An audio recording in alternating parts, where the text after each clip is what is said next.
नमस्ते दोस्तों, कैसे हैं आप।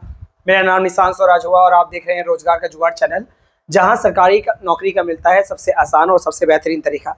जैसा कि एग्जाम करंट अफेयर का दौर जारी था और आपने करंट अफेयर को बहुत प्यार दिया है, उसमें कमेंट जो सवाल किया जाता है, आप सवाल का बढ़ चढ़ के आप कमेंट में आंसर देते हैं और ताज्जुब की बात है कि आंसर सही भी रहता है बहुत सारा, क्योंकि आप लोग जो है बहुत मेहनती हैं। क्योंकि आप लोग कोशिश कर रहे हैं कि धीरे धीरे ही सही नौकरी ले लें, क्योंकि सर हमको पता है जनरल कंपटीशन में क्या पेशेंस चाहिए होता है।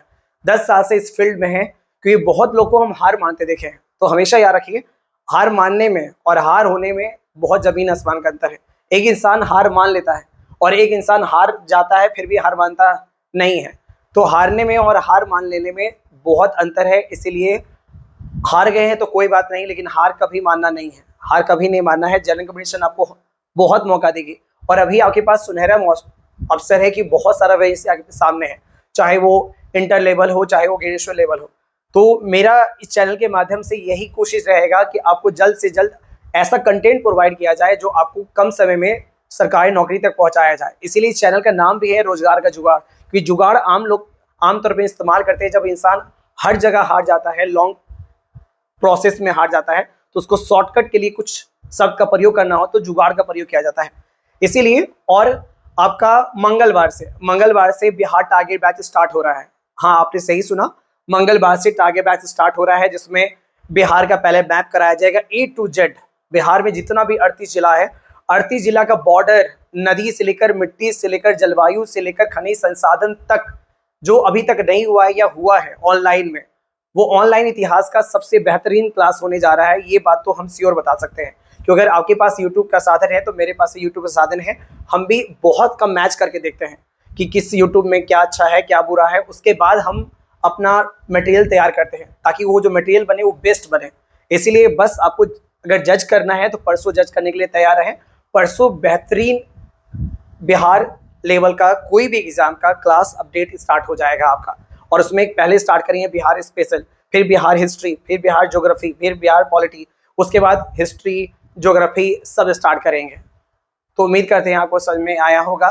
अब हम स्टार्ट करते हैं। आज जो डेट है वो है आपका 21 सितंबर, और करंट अफेयर स्टार्ट करते हैं। 21 सितंबर में जो भी महत्वपूर्ण घटनाएं घटी हैं वो आपके सामने। और यार ऐसे कि कल पिछले 2 महीना में जो भी खेल में यानी स्पोर्ट्स में कोई प्राइज जीता है, चैंपियनशिप जीता है, या कहाँ हुआ है, इवेंट कहाँ हुआ है, भारत ने गोल्ड जीता है, सिल्वर जीता है, तो पिछले 2 मंथ का आपका स्पोर्ट्स रिलेटेड जितना भी स्टैटिक जीके है कल आपको अपलोड कर दिया जाएगा। इसीलिए इस चैनल में बने रहें, कभी भी इग्नोर ना करें, ठीक है। तो स्टार्ट करते हैं आज का हम क्लास 21 सितंबर का। जैसे कि पहला सवाल बहुत अच्छा है, स्पोर्ट्स से संबंधित सवाल है, सवाल को अच्छे से पढ़िए। स्केटिंग, आपको पता है सर स्केटिंग खेल क्या होता है? आपको पता है स्केटिंग क्या होता है? चक्का पर पैर पे चक्का बांध के आप आराम से प्लेन रोड पे या प्लेन सरफेस पे आपको चलना होता है। स्केटिंग वर्ल्ड चैंपियनशिप, तो ये आ रहे, ये एशिया लेवल पे नहीं है, इंडिया लेवल पे नहीं, वर्ल्ड लेवल पे हुआ है। स्केटिंग वर्ल्ड चैंपियनशिप 2025 में किस भारतीय ने स्वर्ण पदक जीता है? और यार है सर, ऐसा करने वाला ही भारत का पहला इंसान था जिसने स्केटिंग में वही वर्ल्ड स्केटिंग चैंपियनशिप में गोल्ड मेडल जीता है। तो अभी स्पोर्ट्स में ना भारत का परफॉर्मेंस धीरे धीरे बढ़ते जा रहा है। यानी जो पढ़ाई लिखाई है उसके अलावा भी लोग स्पोर्ट्स पे ध्यान दे रहे हैं। उनके मामा पापा भी चाहते हैं कि पढ़ाई लिखाई के साथ साथ स्पोर्ट्स पे भी ध्यान देने लगे। तो भारत में पहले स्पोर्ट्स का कल्चर नहीं था, धीरे धीरे कल्चर डेवलप हो रहा है, इंफ्रास्ट्रक्चर सुधर रहा है, स्टेडियम बहुत बड़ी बड़ी स्थापित हो रही है, सरकार का बहुत सारा योजना है, जैसे खेलो योजना है, खेलो यूथ योजना है, जो भारत के युवाओं को प्रेरित करता है स्पोर्ट्स में जाने के लिए। तो स्केटिंग वर्ल्ड चैंपियनशिप 2025 में किस भारतीय ने स्वर्ण पदक जीता है? उसका नाम है आनंद कुमार वेल कुमार। नाम बड़ा यूनिक है, दो बार कुमार कुमार है, तो याद करना बहुत आसान हो जाता है। जब यूनिक नाम रहता है तो सच में याद करना बहुत आसान हो जाता है। तो स्केटिंग वर्ल्ड चैंपियनशिप 2025 में किस भारतीय ने स्वर्ण पदक जीता है? उसका नाम क्या है? आनंद कुमार वेल कुमार। अब सवाल आता है सर ये क्या है? स्केटिंग वर्ल्ड चैंपियनशिप 2025 में कहाँ हुआ था? चलिए हम जानते हैं इसके बारे में सब कुछ। जो इसका जो आयोजन हुआ था, आयोजन मतलब कहाँ हुआ था? आयोजन जो हुआ था वो हुआ था चीन में। चीन में एक शहर है जिसका नाम है विदेह। उसका जो नाम है वो है विदेह। विदेह कहाँ है? चीन में है।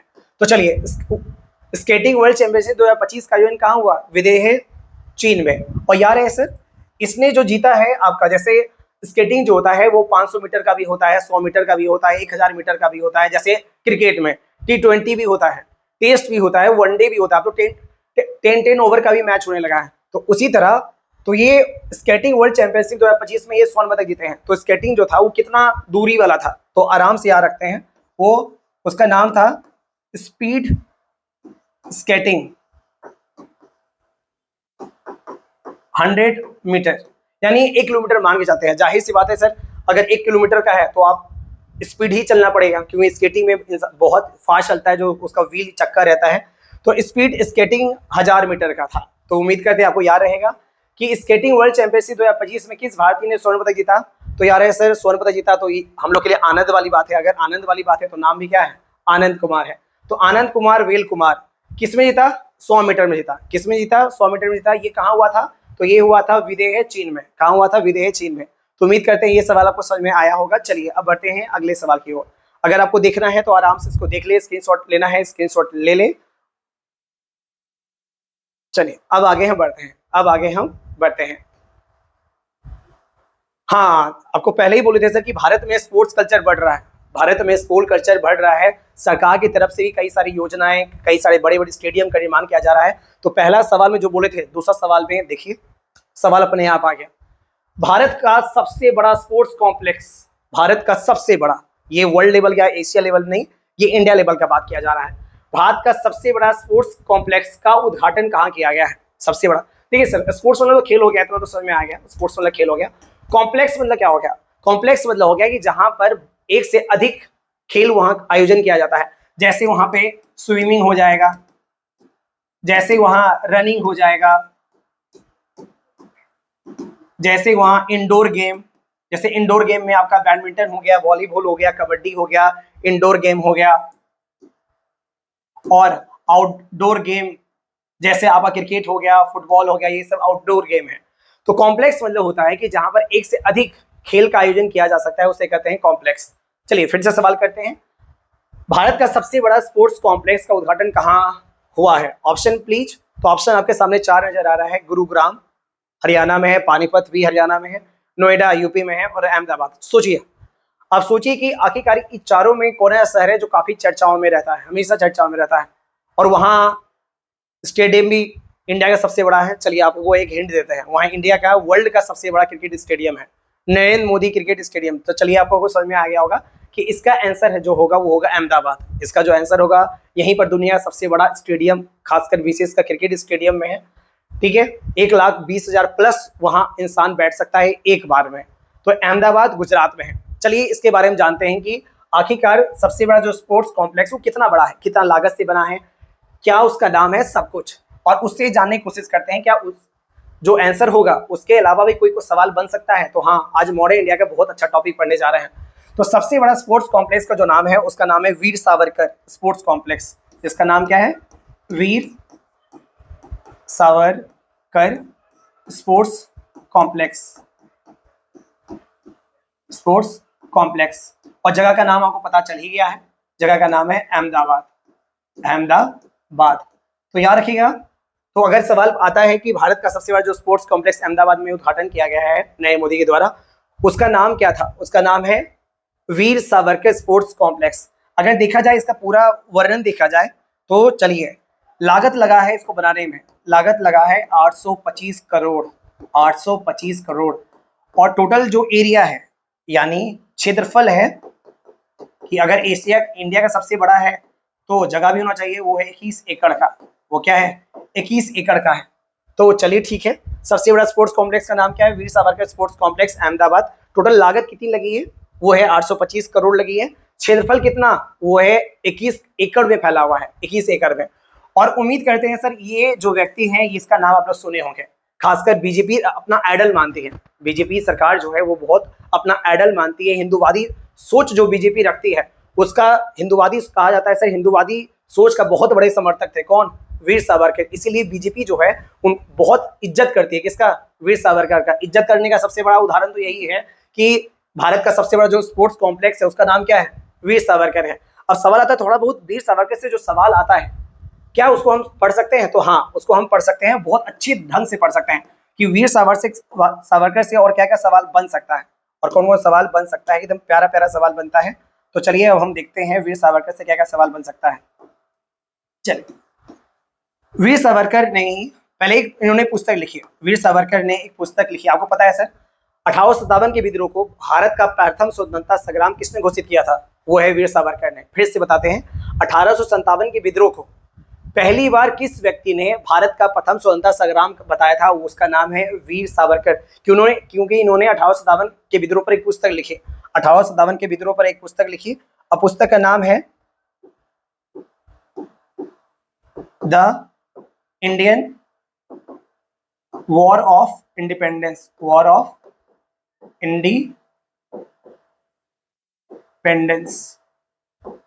1857। ठीक है, तो the Indian war of independence 1857 के लेखक कौन है? वो है वीर सावरकर। और इन्होंने ही वो पहले व्यक्ति थे जिन्होंने 1857 के विद्रोह को प्रथम स्वतंत्रता संग्राम कहा था।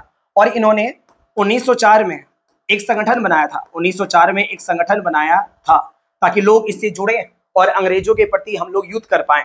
और उसका नाम बहुत इंपॉर्टेंट सर, अभिनव भारत सोसाइटी, अभिनव भारत सोसाइटी, ये स्थापित, इंग्लिश में कहते हैं young India society, young India society, English Hindi सब लिख रहे हैं। और ये स्थापना कब हुआ? 1904 में हुआ। और नाम क्या था? अभिनव भारत। और इसका नाम क्या था? अभिनव भारत सोसाइटी। तो याद रख रहे हैं, मॉडर्न इंडिया का बहुत अच्छा सवाल है। ठीक है, तो 1904 में इन्होंने एक संगठन बनाया था जिसका नाम है अभिनव भारत सोसाइटी। और कहाँ बनाया था? तो ये बनाया था पुणे में। ये कहाँ बनाया था? पुणे, महाराष्ट्र में, क्योंकि ये मराठी थे, क्योंकि ये मराठी थे। कहीं पुणे देता है, कहीं कहीं इसका आंसर देता है नासिक, कहीं कहीं आंसर देता है नासिक। तो ये आपसे कभी नहीं पूछेगा कि अभिनव भारत सोसाइटी की स्थापना कहाँ किया गया था, बस इंपॉर्टेंट है कब हुआ और किसने किया। तो कब हुआ? 1904 में हुआ। किसने किया? वीर सावरकर ने किया। और याद है सर, जब गुट संगठन में क्रांतिकारी घटनाओं को अंजाम दिया जा रहा था तो बाद में इनको पकड़ के कहाँ जेल में इनको भेज दिया गया, इनको जेल में डाला गया, इनको जेल में डाला गया। और जेल में जगह का नाम है वो अंडमान निकोबार की राजधानी पोर्ट ब्लेयर, पोर्ट ब्लेयर। इसी को बोलते थे काला पानी की सजा, काला पानी की सजा। तो इससे जो पोर्ट ब्लेयर अंडमान निकोबार है, एक द्वीप समूह है, चारों तरफ दूर दूर तक क्या है? आपको पानी ही नजर आएगा। यानी अगर आपको छोड़ दिया जाए, बोले भागो, तो कहाँ तक भागिएगा? चारों तरफ समुद्र है, वो भी हिंद महासागर है, आप भाग नहीं पाइएगा। इसीलिए वहां पानी एक तरह क्या था? एक तरह काल था, इसके लिए इसको बोला जाता है काला पानी की सजा। तो इनको जेल में कहाँ डाला गया था? पोर्ट ब्लेयर में डाला गया था। और याद है सर, कितना साल? 15 साल जेल में रहे थे, 15 साल जेल में रहे थे। तो इसीलिए सर ना, बीजेपी सरकार जो है वो वीर सावरकर को अपना बहुत बड़ा आइडल मानती है कि 15 साल देश की रहे।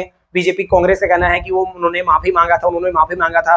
तो बीजेपी इसका स्टैंड रहता है कि एक बार महात्मा गांधी और जवाहरलाल नेहरू का जेल देख लीजिए, शान और शौकत वाला उनका जेल होता था, जबकि वीर सावरकर का जो जेल था इतना छोटा था, उसमें कोई इंसान, आम इंसान सर्वाइव भी नहीं कर सकता था। अगर महात्मा गांधी, अगर जवाहरलाल नेहरू उस तरह जेल में रहते तो उनको भी माफी मांगना पड़ जाता जो लास्ट में किए थे। अब इस पर बहस हो सकता है कि माफी मांगा गया था कि माफी नहीं मांगा गया था। कई लोगों का कहना है माफी मांगा गया था, कई लोगों का कहना है माफी नहीं मांगा गया था। तो इतना डिटेल में जाना नहीं चाहते हैं। तो बस याद रखना है कि वीर सावरकर को कहाँ जेल में बंद रखा था? वो है पोर्ट ब्लेयर में। कितना साल के लिए?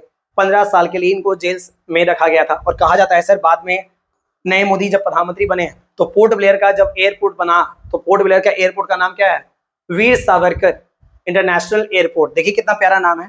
तो पोर्ट ब्लेयर में जो एयरपोर्ट है, पोर्ट ब्लेयर में जो एयरपोर्ट है, एयरपोर्ट का नाम क्या है? जल्दी बताइए क्या नाम है? जो ये हम बोले हैं, क्या नाम है? वीर सावरकर, सावरकर अंतरराष्ट्रीय, अंतरराष्ट्रीय हवाई अड्डा, हवाई अड्डा।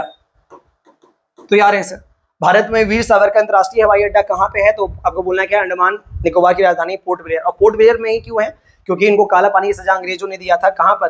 पोर्ट ब्लेयर में ही दिया था। और यार है सर, इनका गुप्त संगठन का नाम क्या था? अभिनव भारत सोसाइटी। स्थापना कब हुआ था? 1904 में हुआ था। तो उम्मीद करते हैं ये सवाल आपको समझ में आया होगा। ठीक है। और यार है सर, इन्होंने लंदन में जो कि इंग्लैंड की राजधानी थी, लंदन में भी 1904 में एक संगठन की स्थापना की थी। यानी एक तो किया था अभिनव भारत सोसाइटी भारत में, और एक वीर सावरकर ने किया था लंदन में। और लंदन में इनका नाम था, इस संगठन का नाम था free India society, free India society. नाम क्या था? फ्री इंडिया सोसाइटी नाम था। कहाँ स्थापित किया था? तो लंदन में स्थापित किया गया था। कहाँ स्थापित किया गया था? तो लंदन में स्थापित किया गया था। तो उम्मीद करते हैं ये सवाल आपको समझ में आया होगा। हाँ, तो जल्दी से इस सवाल को देख लीजिए आराम से बोर्ड पे। तो सबसे बड़ा स्पोर्ट्स कॉम्प्लेक्स का उद्घाटन कहाँ हुआ? तो आंसर था अहमदाबाद, और नाम क्या था? वीर सावरकर स्पोर्ट्स कॉम्प्लेक्स। इन्होंने 2 संगठन की स्थापना की थी, एक है अभिनव भारत सोसाइटी 1904 में, और एक लंदन में किया था 1904 में ही किया था, जिसका नाम है फ्री इंडियन सोसाइटी। इन्हें 15 साल जेल में डाला गया था पोर्ट ब्लेयर में, इसीलिए पोर्ट ब्लेयर का जो एयरपोर्ट है उसका नाम बदल के क्या कर दिया गया? वीर सावरकर अंतर्राष्ट्रीय हवाई अड्डा कर दिया गया। और ये पहले वो व्यक्ति थे जिन्होंने 1857 के विद्रोह को भारत का प्रथम स्वतंत्रता संग्राम कहा था, और इन्होंने इस पर ही एक पुस्तक लिखी जिसका नाम क्या है आपका? The Indian war of independence 1857। तो उम्मीद करते हैं ये सवाल आपको समझ में आया होगा। चलिए अब बढ़ते हैं अगले सवाल की ओर। चलिए अगला सवाल क्या कहता है? हम 3रा नंबर क्वेश्चन पढ़ने जा रहे हैं। दिलीप ट्रॉफी 2025 का विजेता कौन सी टीम बनी? तो आपको पहले ये जानना होगा कि दिलीप ट्रॉफी का संबंध है किस खेल से। तो दिलीप ट्रॉफी का संबंध जो है, जो भारत में सबसे लोकप्रिय खेल है उसका नाम आपको पता है, वो है क्रिकेट। यानी दिलीप ट्रॉफी का संबंध किससे है? वो है क्रिकेट से। और इस ट्रॉफी की स्थापना कब हुई? ये हुई 1961-62 में। 1961 और 62 में खेला गया होगा, यानी 1961 के लास्ट में स्थापना किया गया होगा, खेला गया होगा, रिजल्ट आया होगा 1962 में। तो पूछ रहा है दिलीप ट्रॉफी का विजेता कौन सी टीम बनी? दिलीप ट्रॉफी का विजेता कौन सी टीम बनी? तो इसका आंसर जो है वो है सेंट्रल जोन। उसका जो आंसर है वो है आपका सेंट्रल जोन। यानी इसको दिशा में बांटा गया है सर, इसको दिशा में बांटा गया है। दिलीप ट्रॉफी में 3 टीम भाग लेती है। कितनी टीम भाग लेती है? 6 टीम भाग लेती है। तो 6 टीम का नाम कौन कौन है? देखिए भारत का दिशा बांट लेते हैं। तो ये हो गया ईस्ट जोन। ये क्या हो गया? East zone. ईस्ट जोन में आपका झारखंड रहेगा, पश्चिम बंगाल रहेगा, बिहार ईस्ट जोन में आता है। वेस्ट जोन में आपका Gujarat, Maharashtra, Rajasthan west zone. North zone Punjab, Himachal Pradesh, Jammu Kashmir, Delhi. और एक हो गया आपका साउथ जोन। एक कौन हो गया आपका? South zone. और बीच में हो गया सेंट्रल जोन। बीच में क्या हो गया? सेंट्रल जोन, जिसमें आपका मध्य प्रदेश, छत्तीसगढ़ वगैरह सब आ जाएगा। और इस बार जो दिलीप ट्रॉफी जीता है वो जीता किसने? सेंट्रल जोन ने। और यार है सर 5 जोन हो गया, north zone, west zone, south zone और ईस्ट जोन। एक है सेंट्रल जोन, और एक और जोन बनाया गया है जिसको कहते हैं north east zone. North east zone, जिसमें आपका अरुणाचल प्रदेश, असम, मणिपुर, मेघालय, त्रिपुरा इत्यादि आ जाएगा। यानी दिलीप ट्रॉफी में टोटल टीम कितनी खेलती है? टोटल 6 टीम खेलती है। तो 2025 का विजेता कौन सा बना? वो बना सेंट्रल जोन। वो कौन बना? सेंट्रल जोन, जिसमें मध्य प्रदेश, छत्तीसगढ़ वगैरह आते हैं। और कितनी टीम ने भाग लिया था? 6 टीम ने भाग लिया था। और दिलीप ट्रॉफी का संबंध किस खेल से है? क्रिकेट से है। और इसकी शुरुआत कब हुई? 1961-62 में हुई। 1961-62 में हुई। चलिए, बहुत सारे लोग जो वीडियो देख रहे हैं या वीडियो बाद में देखेंगे रिकॉर्डेड वीडियो, तो क्रिकेट का बहुत खुद को जानकार समझते होंगे। तो उनके लिए एक पहला सवाल हम कर देते हैं क्रिकेट से कि भारत वर्ल्ड में, विश्व में पहला अंतर्राष्ट्रीय मैच किसके किसके विरुद्ध हुआ? यानी आप साल मत बताइए, हम बस इतना ही जानना चाहते हैं कि विश्व का पहला अंतर्राष्ट्रीय मैच किस 2 देश के बीच हुआ? आपको जान के आश्चर्य होगा कि इसका आंसर कितना खूबसूरत है। इसका आंसर इतना खूबसूरत है कि अभी वो क्रिकेट खेलता ही नहीं है, यानी जो मेन टीम जो है, टेस्ट नेशन जो है, उसमें वो है ही नहीं। तो आपको बता के बहुत सुनने के अच्छा लगेगा कि विश्व का पहला अंतरराष्ट्रीय क्रिकेट मैच आपका 1844 में यूएसए और कनाडा के बीच हुआ। यूएसए और कनाडा के बीच हुआ। देखिए, अभी दोनों देश क्रिकेट खेलती भी नहीं है, खेलती हैं तो बहुत निचले स्तर से अभी स्टार्ट कर रही है। आईसीसी इनको अभी फुल क्रिकेट नेशन का दर्जा नहीं दिया है। तो विश्व का पहला अंतर्राष्ट्रीय क्रिकेट मैच कब हुआ था? 1844 में हुआ था। किसके किसके बीच हुआ था? यूएसए और कनाडा। तो कौन कौन ऐसे बच्चे हैं जो ये सवाल पहले जानते थे? वो कमेंट सेक्शन में बोले कि हम जानते थे। और ये भी बोले अगर कोई नहीं जानता था तो उसमें शर्माने की जरूरत नहीं है सर, क्योंकि हमको भी पहली बार कल ही पता चला जब हम डिस्कशन कर रहे थे, कि हमको लगा होगा कि भारत का पहला अंतर्राष्ट्रीय मैच किसके खिलाफ होगा? इंग्लैंड और ऑस्ट्रेलिया के खिलाफ होगा पक्का। लेकिन पता चला कि पहला अंतर्राष्ट्रीय जो क्रिकेट मैच है वो 1844 में एक ऐसा 2 देश के बीच खेला गया था जो अभी क्रिकेट में बहुत बड़ा नाम नहीं है, या लगभग नाम है ही नहीं। वो कौन है? यूएसए और कनाडा। तो चलिए, आज आपको पता चला पहली बार कि पहला अंतर्राष्ट्रीय क्रिकेट मैच किसके बीच हुआ? यूएसए और कनाडा के बीच हुआ। तो जल्दी से सवाल जल्दी से देख लीजिए।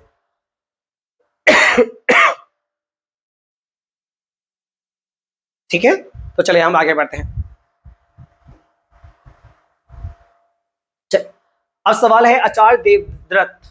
ठीक है, आचार्य देवव्रत को किस राज्य का राज्यपाल बनाया गया? आचार्य देवव्रत को किस राज्य का राज्यपाल बनाया गया? इसका ऑप्शन है उत्तर प्रदेश, महाराष्ट्र, झारखंड, कर्नाटक। तो बताइए, जो करंट अफेयर से वाकिफ हैं उस बता सकते हैं आप। तो आचार्य देवव्रत को महाराष्ट्र का, कहाँ का? महाराष्ट्र राज्य का राज्यपाल बनाया गया, महाराष्ट्र राज्य का राज्यपाल बनाया गया। चलिए, तो हम क्या करते हैं ना, राज्यपाल से जितना भी इंपॉर्टेंट सवाल बनता है यूपीएससी से लेकर ग्रुप डी तक का, वो हम देख लेते हैं, ताकि अगर पॉलिटी में अगर राज्यपाल कोई मेरा व्यूअर नहीं पढ़ा है, उसको भी आज के बाद कभी भी राज्यपाल से कोई तरह का सवाल ना छूटना चाहे। तो अभी हम क्या पढ़ेंगे किसके बारे में? राज्यपाल के बारे में, ए टू जेड राज्यपाल के बारे में पढ़ेंगे। कैसे पढ़ेंगे? ए टू जेड पढ़ेंगे। यानी कोई भी सवाल आपका, चाहे पूर्वालोकन में हो, समसमायी घटना चक्र में हो या चौड़ालूसेंट में हो, आपसे छूटेगा नहीं।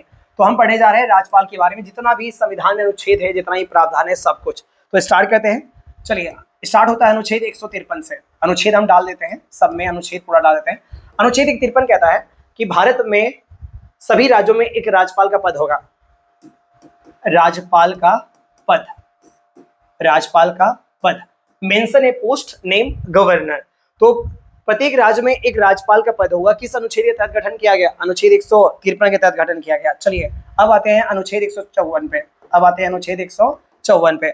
ये कहता है कि राज्यपाल राज्य कार्यपालिका का प्रमुख होगा। राज्य कार्यपालिका का प्रमुख होगा। अगर ये लाइन समझ में नहीं आता है तो हम बताते हैं कि राज्यपाल जो होता है राज्य कार्यपालिका, यानी राज्य में जो भी काम होगा, किसी भी राज्य से हम बिहार में रहते हैं तो बिहार राज्य में जो भी काम होगा वो किसके नाम से होगा? वो राज्यपाल के नाम से होगा। वही ये लाइन लिखा जा रहा है। जैसे मेरे घर का उदाहरण देखिए, मेरे घर में सबसे बड़े जो है पापा हैं, तो जो भी काम होता है सब किसके नाम से होता है? पापा के नाम से होता है।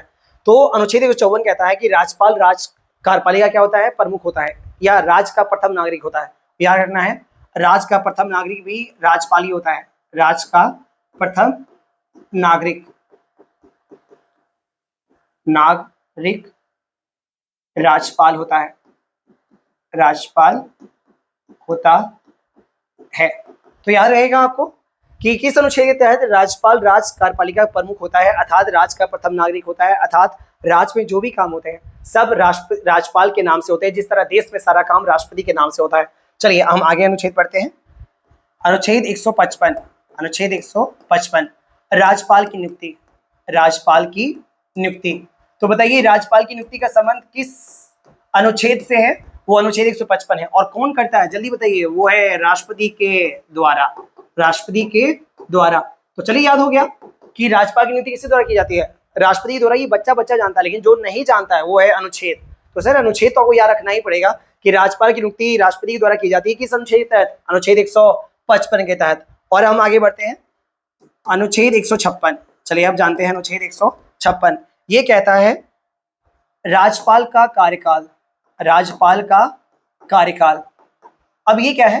यानी राज्यपाल, अगर एक बार राज्यपाल बन जाता है किसी व्यक्ति को, जैसे देवव्रत, आचार्य देवव्रत की राज्यपाल अगर ये बना दिया तो कितने साल तक ये राज्यपाल बनेंगे? तो राज्यपाल का कार्यकाल जो होता है वो 5 वर्ष का होता है। वो क्या होता है? 5 वर्ष का होता है। जिस तरह राष्ट्रपति का कार्यकाल 5 वर्ष का होता है, तो राज्यपाल का कार्यकाल किस अनुच्छेद वर्णन है? 156 में। कितना वर्ष का होता है? 5 वर्ष का होता है। लेकिन आपको ये भी बता दें कि इसको कभी भी हटाया जा सकता है। इसको कभी भी हटाया जा सकता है। किसके द्वारा? राष्ट्रपति के द्वारा। किसके द्वारा? राष्ट्रपति के द्वारा। तो नियुक्त भी किया जाएगा राष्ट्रपति द्वारा, हटाया भी जाएगा किसके द्वारा? राष्ट्रपति के द्वारा। और राज्यपाल का कार्यकाल कितना साल का होता है? 5 साल। लेकिन 5 साल से पहले कभी भी हटाया जा सकता है, 2 महीना में भी हटाया जा सकता है, 2 दिन में भी हटाया जा सकता है। लेकिन ऐसा करने की शक्ति किसके पास है? वो राष्ट्रपति के पास है। तो राज्यपाल का कार्यकाल किस अनुच्छेद वर्णन है? 156 में। चलिए, हम और पढ़ते हैं। 157 जानते हैं कि अनुच्छेद 157 क्या कहता है? राज्यपाल की योग्यता, राज्यपाल की योग्यता। जिस तरह से एसएससी सीजीएल का फॉर्म होता है, ग्रुप डी का फॉर्म होता है, तो उसमें योग्यता होता है कि मिनिमम एज जो होना चाहिए वो 18 साल होना चाहिए, आपका इंटर होना चाहिए, ग्रेजुएशन होना चाहिए। उसी तरह राज्यपाल पद के लिए योग्यता क्या है? तो राज्यपाल की पद की योग्यता जो है वो भारत का नागरिक होना चाहिए, और उसकी न्यूनतम आयु होनी चाहिए वो 35 वर्ष होनी चाहिए। कितनी होनी चाहिए?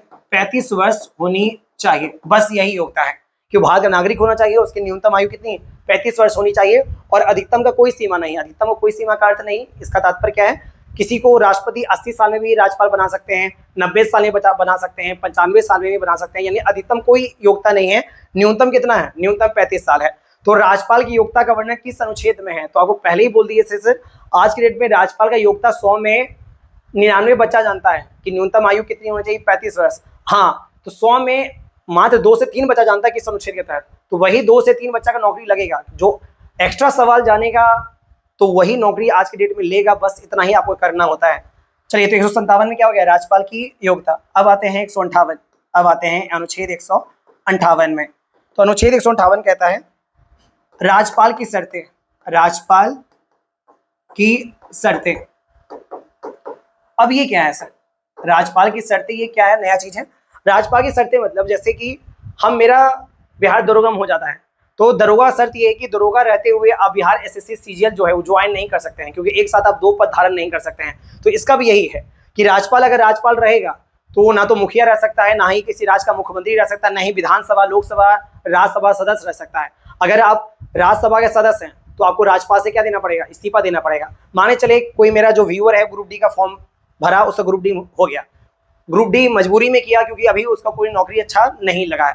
अचानक क्या हुआ, उसको बिहार दरोगा में नौकरी लग गया, तो जाहिर सी बात है ना, उसको बिहार दरोगा करने से पहले उसको क्या करना पड़ेगा? ग्रुप डी का नौकरी छोड़ना पड़ेगा, तभी आप बिहार दरोगा कर सकते हैं। आप चाहेंगे कि एक साथ बिहार दरोगा भी कर लें और बिहार पुलिस या ग्रुप डी भी कर लें, तो ऐसा होगा नहीं। आप एक साथ 2 वेतन उठा नहीं सकते, फिर तो ये क्राइम है, फिर तो ये क्या है? क्राइम है। उसी तरह राज्यपाल की शर्तें हैं कि अगर आप राज्यपाल पद मिला है आपको या राज्यपाल बने किसी राज्य का, इसके अलावा कोई भी पद धारण नहीं कर सकते। अगर धारण किए हैं तो उस पद से पहले इस्तीफा दीजिए, वरना राज्यपाल के पद से इस्तीफा देना पड़ेगा। यही है राज्यपाल की शर्तें। तो घबराने की जरूरत नहीं है कि शर्तें आ गया तो आप कंफ्यूज हो गए हैं, घबराने की जरूरत नहीं है। 158 में क्या कह रहा है? राज्यपाल की शर्तें। चलिए अब पढ़ते हैं 159। वो है शपथ, राज्यपाल का शपथ, ओथ। तो आपको पता है सर, राज्यपाल को शपथ कौन दिलाता है? उस राज्य के उच्च न्यायालय के मुख्य न्यायाधीश। तो कौन दिलाता है? उच्च न्यायालय के मुख्य न्यायाधीश। कौन दिलाता है? उच्च न्यायालय के मुख्य न्यायाधीश दिलाते हैं। जैसे फॉर एग्जाम्पल इसको समझाते हैं, आचार्य देवव्रत किस राज्य के राज्यपाल बने? तो आंसर क्या है? महाराष्ट्र। और आपको पता है सर, महाराष्ट्र का जो हाई कोर्ट है वो मुंबई में है। तो मुंबई हाई कोर्ट के जो चीफ जस्टिस होंगे, जो मुंबई उच्च न्यायालय के जो मुख्य न्यायाधीश होंगे, वही आचार्य देवव्रत को क्या करेंगे? शपथ दिलाएंगे। जैसे माने चले हमको बनाया जाता है बिहार का राज्यपाल, तो बिहार का राज्यपाल के रूप में हमको शपथ कौन दिलाएगा? तो बिहार का हाईकोर्ट कहाँ है? पटना है। तो पटना हाईकोर्ट का जो चीफ जस्टिस होगा वही हमको क्या दिलाया जाएगा? शपथ दिलाया जाएगा। तो उम्मीद करते हैं आपको पूरा अनुच्छेद समझ में आया होगा। चलिए फिर से रिकॉल कर लेते हैं। तो पहले मेरा सवाल क्या था? आचार्य देवव्रत को किस राज्य का राज्यपाल बनाया गया? उसका आंसर क्या था? महाराष्ट्र। और पूरा अनुच्छेद जान लेते हैं। अनुच्छेद 153 क्या कहता है? जल्दी बताइए। राज्यपाल का पद, दिमाग दौड़ाइए सर, अब नहीं होगा उपाय सिर्फ नॉर्मल पढ़ाई करने का, यूट्यूब वीडियो देख के स्किप करने का। अनुच्छेद 153 राज्यपाल का पद। अनुच्छेद 154 राज्यपाल राज्य कार्यपालिका का प्रमुख होगा, यानी राज्य का प्रथम नागरिक होता है राज्यपाल। राज्य में जो भी काम होता है सब राज्यपाल के नाम से होता है। अनुच्छेद 155 राज्यपाल की नियुक्ति। राज्यपाल की नियुक्ति किसके द्वारा की जाती है? राष्ट्रपति द्वारा की जाती है। 156 राज्यपाल का कार्यकाल कितना साल का होता है? 5 साल। लेकिन 5 साल पूरा होने से पहले कभी भी हटाया जा सकता है, किसके द्वारा? राष्ट्रपति द्वारा। अनुच्छेद 157 राज्यपाल की योग्यता। न्यूनतम योग्यता कितनी होती है? 35 वर्ष होनी चाहिए, अधिकतम कोई सीमा नहीं है। अनुच्छेद 158 राज्यपाल की शर्तें। अगर कोई व्यक्ति राज्यपाल है तो राज्यपाल के अलावा कोई पद धारण नहीं कर सकता है। अनुच्छेद 159 राज्यपाल के पद की शपथ। तो राज्यपाल को शपथ कौन दिलाता है? उस राज्य के उच्च न्यायालय के मुख्य न्यायाधीश के द्वारा शपथ दिलाया जाता है। तो उम्मीद करते हैं आपको राज्यपाल से संबंधित जो भी अनुच्छेद अभी पढ़ाया गया है वो अनुच्छेद आपको याद हो जाएगा। तो एक बार जल्दी से इसका स्क्रीनशॉट ले लें।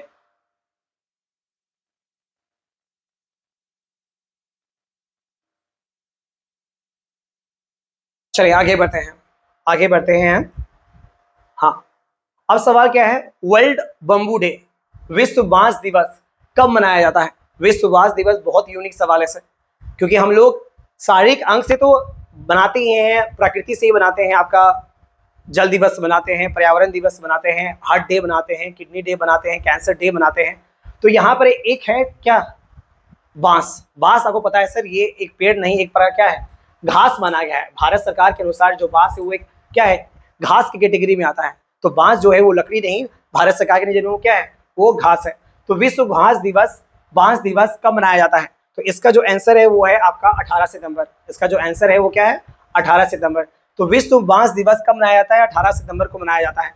तो ये क्यों मनाया जाता है? कि बांस के प्रति लोगों का क्या हो? जागरूकता हो। क्योंकि कहा जाता है सर, और हम लोग को चाहिए क्या? ऑक्सीजन।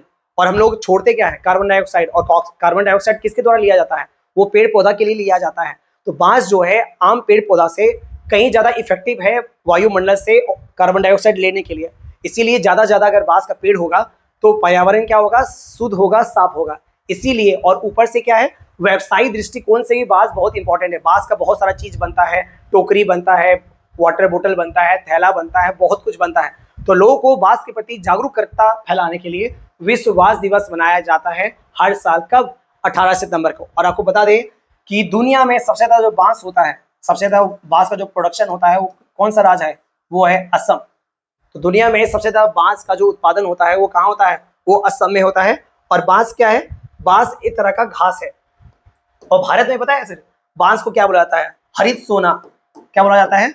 हरित सोना कहा जाता है। अगर इंग्लिश में बोला जाए तो ग्रीन गोल्ड कहा जाता है। ग्रीन गोल्ड कहा जाता है। जैसे सोना जो होता है बहुत कीमती होता है, उसी तरह ये भी क्या, इसको भी बेच के आप बहुत अच्छा खासा धन कमा सकते हैं। हरित क्यों लगा है? क्योंकि बांस जो है वो एक तरह क्या है, वो उसका जो कलर होता है वो हरा ही होता है। और सोना यानी बहुत कीमती है। इसको बेच के अगर आप खेती करना चाहें बांस का, तो बांस का खेती करके आप लाखों लाख कमा सकते हैं। और नॉर्थ ईस्ट में बहुत, जैसे बिहार में जहाँ भी बांस आता है, अब कहीं भी जाइए, जैसे आपका हनुमान जयंती होगा, रामनवमी होगा, जहाँ बांस होता है, तो बांस जो घर में डाला जाता है, एक बार पूछ लीजिएगा कि ये बांस कहाँ से आया, वो पक्का नाम लेगा कहाँ का? असम का। क्योंकि हम तो ये किए हैं, हम तो ये किए जब घर के लिए ध्वजा लाने जा रहे थे, तो ध्वजा जहाँ से खरीदे वहां से पूछे कि सर ये बांस कहाँ से आता है, तो उन्होंने कहा कि असम में जगह है गोलाघाट, वहां से ये बांस आता है। बोले अच्छा, असम में जगह का नाम है गोलाघाट। तो आप भी कभी भी ये इंक्वायरी कर सकते हैं। तो प्रथम स्थान किसका है? असम का है। और बांस को क्या कहा जाता है? हरित सोना कहा जाता है। तो सीधे एग्जाम में आ चुका है ग्रुप डी में कि हरित सोना किसे कहा जाता है? हरित सोना किसे कहा जाता है? तो यार है, वो कहा जाता है किसको? बांस को। और यार है सर, बांस एक बार क्या है? बांस एक बार घास है। बांस एक बार क्या है? घास है। तो इसको भी स्क्रीनशॉट ले लीजिए अगर आपको चाहिए तो। चल, हम अब आगे बढ़ते हैं। हम अब आगे बढ़ते हैं। हाँ, युद्ध अभ्यास। जैसा कि आपको करंट अफेयर में युद्ध अभ्यास तो पक्का आना है। तो सवाल मेरा क्या है? फ्रीडम एज, यानी ये जो युद्ध अभ्यास का नाम बड़ा प्यारा है, नाम क्या है? फ्रीडम एज सैन्य अभ्यास 2025 में कौन सा देश शामिल नहीं होगा? कौन सा देश शामिल नहीं होगा? तो इसका जो आंसर है वो, आंसर क्या है? वो है भारत। क्योंकि चलिए इसके बारे में जान लेते हैं। तो मेरा युद्ध अभ्यास का नाम क्या है? Freedom as. फ्रीडम एज, ये युद्ध अभ्यास का नाम है। और ये जो होगा वो 3 देशों के बीच होगा। कितने देशों के बीच होगा? 3 देशों के बीच होगा। और 3 देश कौन कौन है? ये तीनों देश का नाम लिखा हुआ है, यूएसए यानी अमेरिका, दक्षिण कोरिया और जापान। ठीक है, कौन कौन वो 3 देश हैं? तो वो 3 देश हैं आपका यूएसए, जिसको आप अमेरिका बोलते हैं, वो है आपका दक्षिण कोरिया, वो है दक्षिण कोरिया, और तीसरा जो है वो है आपका जापान। यानी भारत जो है वो फ्रीडम एज जो युद्ध अभ्यास होगा उसमें शामिल नहीं होगा। तो फ्रीडम एज जो होगा वो किसके बीच होगा? वो होगा यूएसए, दक्षिण कोरिया और जापान के बीच। ठीक है।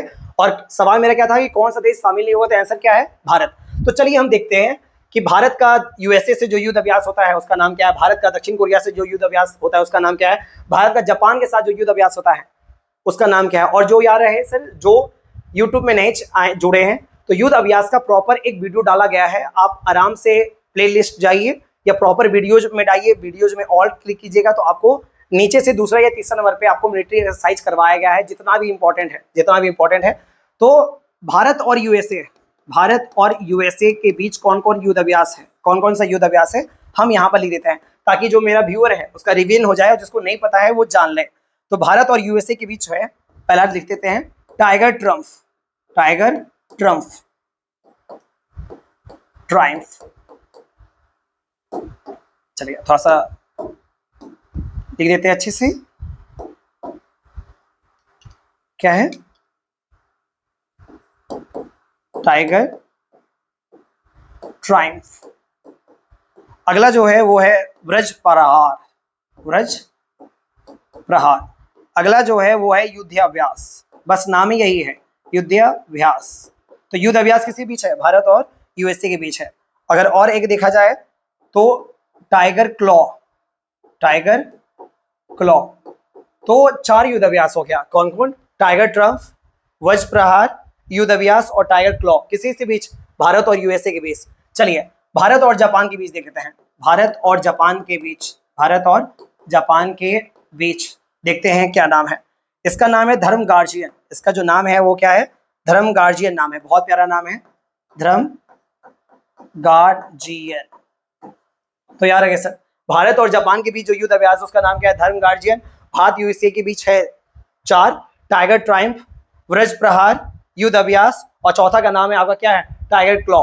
दक्षिण कोरिया से अभी तक कोई ऑफिशियली युद्ध अभ्यास का नाम नहीं आया है, अभी तक भारत दक्षिण कोरिया से कोई युद्ध अभ्यास किया नहीं है, हमेशा याद रखिएगा। तो जापान से है भारत, और जापान का कौन है? धर्म गार्जियन। यूएस, भारत और यूएसए का है टाइगर ट्रायम्फ, वज्र प्रहार, युद्ध अभ्यास और टाइगर क्लॉ। तो सर एक आपके लिए दे देते हैं सवाल, एक युद्ध अभ्यास जो है जो भारत सहित 4 देश के द्वारा किया जाता है उसका नाम है मालाबार युद्ध अभ्यास। उसका नाम क्या है? मालाबार युद्ध अभ्यास। तो हम अपना व्यूअर से चाहते हैं कि आप कमेंट बॉक्स में डालें कि मालाबार युद्ध अभ्यास 4 देशों के बीच होता है, तो आप चारों देशों का नाम लिखना है कमेंट बॉक्स पे। और यार हम पढ़ा चुके हैं, अगर हम पढ़ाए हैं, अगर आप वीडियो देखे हैं, अगर आप भूले हैं तो बहुत दिक्कत वाला बात है सर, फिर जनरल कम्युनिकेशन निकालने में बहुत तकलीफ होगा, ये बात तो तय रहा। क्योंकि पढ़ना नहीं है, दिमाग में डालना भी है, ताकि एग्जामिनेशन हॉल में मेरा दिमाग काम करे और हम सही ऑप्शन टिक लगा पाए, वरना यही सोचते रह जाएंगे पढ़े थे हमको याद नहीं हो रहा है, फिर आप बोलिएगा कि हम गिव अप करते हैं। ऐसे नहीं होगा, आपको मेहनत करना पड़ेगा। मेहनत करके अगर इंसान गिव अप करता है तो समझ में आता है।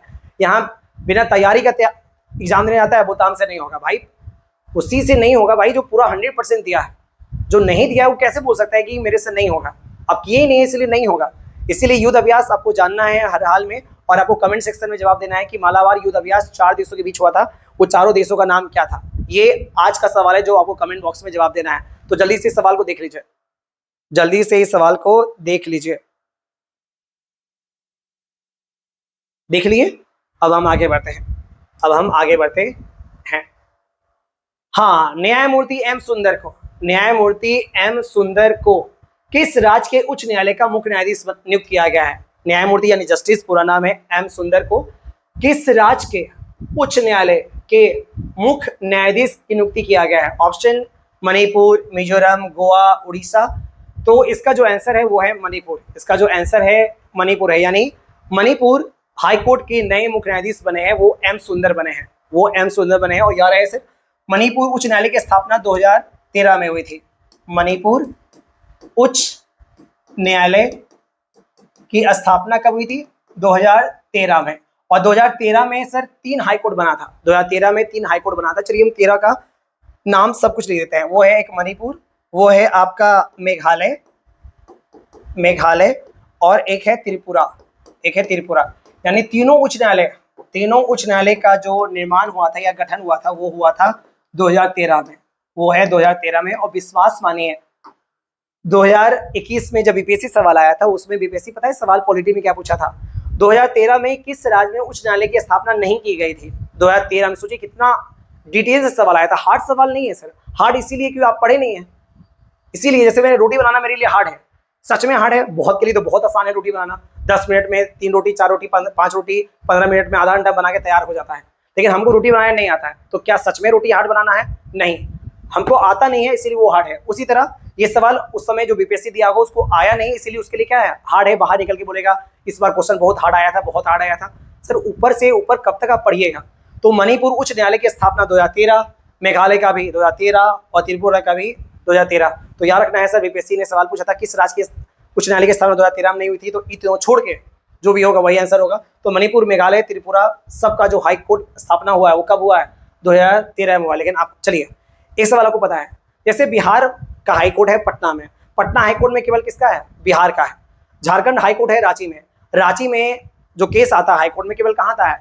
झारखंड में आता है। लेकिन आपको पता है एक हाई कोर्ट ऐसा है भारत में जहां 4 राज्य का एक हाई कोर्ट है, 4 राज्य का एक हाई कोर्ट। जैसे बिहार का केवल एक ही हाई कोर्ट है, वो पटना हाई कोर्ट है। पटना हाई कोर्ट में अगर किसी राज्य का केस आएगा तो केवल बिहार का आएगा। लेकिन वो जो हाई कोर्ट है वो 1 नहीं, 2 नहीं, 3 नहीं, 4 राज्य का हाई कोर्ट है।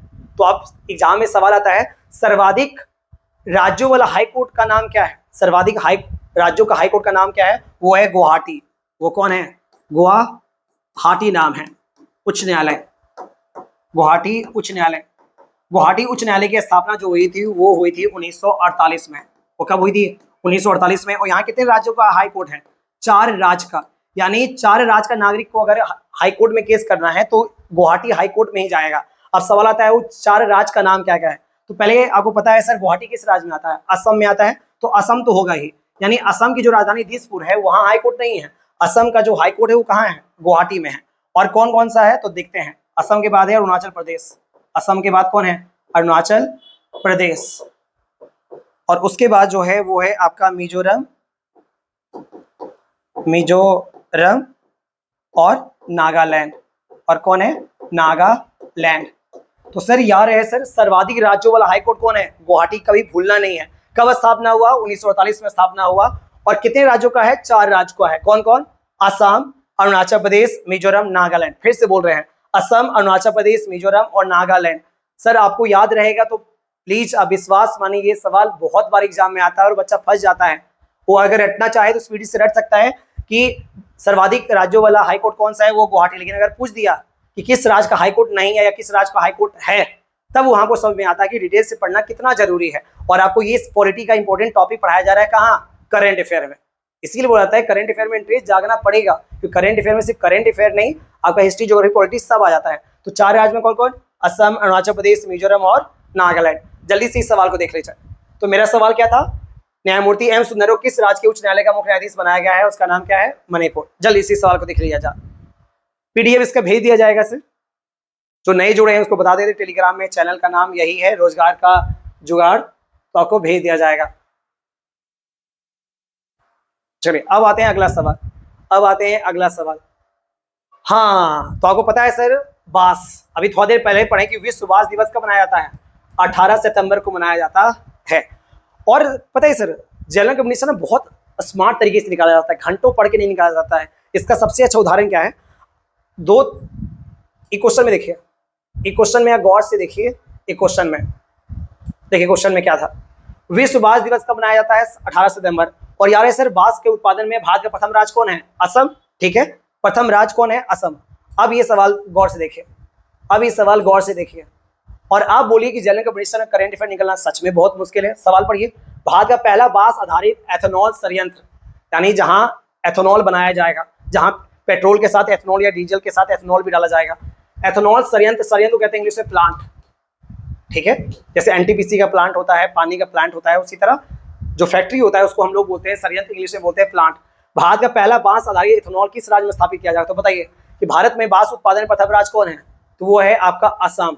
तो आंसर भी क्या होगा? असम। अब सच समझ में आया कि इतना हार्ड नहीं है जितना बच्चा समझ लेता है। प्लीज हार्ड मानना बंद कीजिए करंट अफेयर को और जीके जीएस को।